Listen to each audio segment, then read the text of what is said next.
एक बार भगवान श्री कृष्णचंद्र जो नित्य रास में गोपी जनों के पास नित्य रात्रि में रस विलास करते थे, आनंद मगन होकर जो जिस भावना से उपासना करता ठाकुर जी वैसे सुख देते।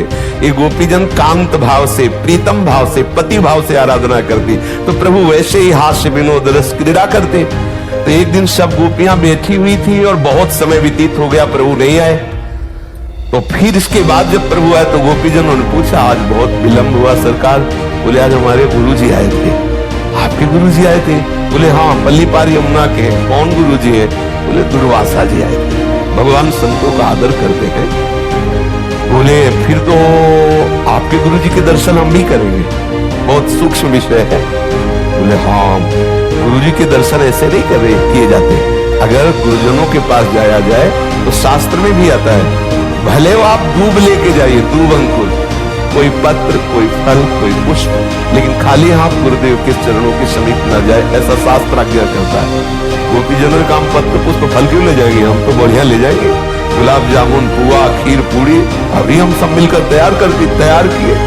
अब वहां एक दो तो थी नहीं, यूथ की यूथ, मतलब अगर पुआ पूड़ी का एक जगह स्टॉक किया जाए तो छोटे मोटे गिरिराज जी, क्योंकि संपूर्ण ब्रजवासिनी, और गुरु जी आए हैं प्रीतम के, तो खूब सब जब चली तो उनका प्रीतम, एक बात बताओ, यमुना जी बढ़ी हुई है और रात्रि का समय नाविक मिलना तो मुश्किल, और नाविक भी मिलेगा तो सुबह तक पार हो पाएंगे, क्योंकि एक दो तो है नहीं।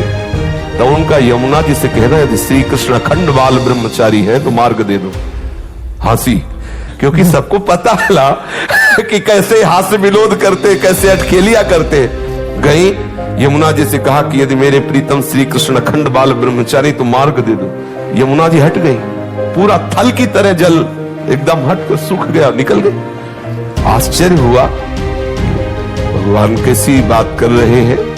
दुर्वासा जी के पास गई, प्रणाम किया और कहा, महाराज ये भोग स्वीकार करो। बोले, आ डालो। अब वो मुंह बगाड़ दिए, सब डालते, सब इतना किनका भी नहीं बचाओ, सब पहाड़ के पहाड़ हो, सब आ गए। प्रणाम किया, बड़े आश्चर्य में महात्मा है, शरीर हड्डी हड्डी पेट का ही दिखाई नहीं दे रहा, चिपका हुआ, और मनो खीर पुआ सब पा गए। बोले, महाराज यमुना जी बाढ़ी हुई लौट के जाने। बोले, आई कैसे थी? बोले, प्रभु ने कहा था कि अगर हम अखंड बाल ब्रह्मचारी हैं तो मार्ग दे दो। तो बोले, जाओ यमुना जी से कह दो कि दुर्वासा ने यदि दूब के अंकुर के सिवा अपनी जबान में कभी कुछ रखा ना हो तो मार्ग दे दो। गोपिका हंस पड़ी, बोले, मान गए गुरु चेला दोनों झूठे। वो कहते हैं अखंड बाल ब्रह्मचारी, अभी मनो पुआ खीर खा गए, और कह रहे दुर्वासा ने दूब का रस के सिवा और कभी कुछ आहार न किया हो तो मार्ग दे दे। गई, जाके यमुना जी से कहा कि अगर दुर्वासा जी ने कभी दुर्वांकुर के रस के सिवा को जिह्वा में न रखा हो तो आप मार दो। यमुना जी हट गए, आश्चर्यचकित हुई और जाके प्रभु से कहा कि प्रभु आपके गुरु जी के दर्शन किए तो एक प्रश्न खड़ा हो गया, जैसे गुरु वैसे ही चेला। तो प्रभु ने कहा, ऐसा क्या? अब बोले, बाहु प्रसार परिरम्य कराल को जो रास में वर्णन है, कौन सा ऐसा रस क्रीड़ा है जो आप ना खेलते हो? स्पर्श करना, आलिंगन, चुम्बन, परिरंभन आदि सब। फिर आप ब्रह्मचारी कैसे? ब्रह्मचर्य का तो बिल्कुल अलग स्वरूप होता है। और हमारे सामने पुआ पकौड़ा, खीर और सब रसमलाई सब पा गए, और कहते दुर्वांकुर के सिवा जिह्वा में कुछ न रखा हो। तब इसी बात को प्रभु ने बताया कि जो अहम शून्य महात्मा है, जिनका अहम पूर्ण रूप से लय हो चुका है परम तत्व में, उन्होंने नहीं पाया। तुम्हारी इच्छा थी, तुमने उनको ऐसे डाल, तो पूरे सृष्टि के मुख में जैसे जा रहा है ऐसे उनके मुख में जा रहा है। वो अहम भोक्ता बन के नहीं पा रहे, इसलिए उन्होंने नहीं पाया।